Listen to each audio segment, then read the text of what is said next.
po ang ikasampung araw ng patuloy na pag-ulan dito sa ating bayan. Malaking bahagi na po ang nakalubog sa tubig at hindi na rin po masukat ang pinsalang na idulot nito. Ang ating pong mga kababayan sa parte ng Malabon, Rizal at Valenzuela, Bulacan ay nangangailangan ng inyong tulong. Nagmistula na pong dagat ang mga bayang ito. Mama, aalis ako. Saan ka pupunta, anak? Hindi mo ba narinig ang sabi sa radyo, Mama? Ang Valenzuela at Malabon, nakalubog na. Ang mga tao doon sa bubong na nila nakatira. Kung hindi kami tutulong ngayon, baka mamaya kung mapaano sila.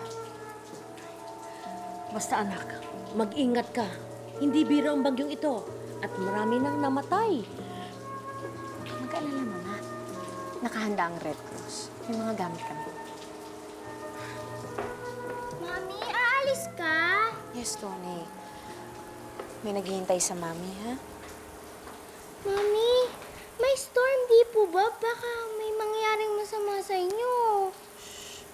Don't worry, Tony. Walang mangyayari kay Mami, ha? Promise ko sa'yo, babalik ako. Okay? Be good, ha? Hug me. Ay, oh my God.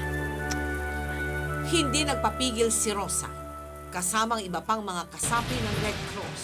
Sinuong nila ang bagyo, handang ibuwis ang kanilang buhay para matulungan ang mga nangangailangan. Kapitan, makakarating ba tayo sa pupuntahan natin?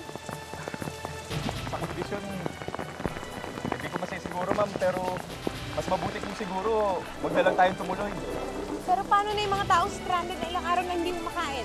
Yung mga batang may sakit, kailangan nila yung gamot at pagkain na dala natin. Pero sa kondisyon po ng panahon, mas mabuti po siguro, ipagpabukas na lang po natin. Hindi pwede.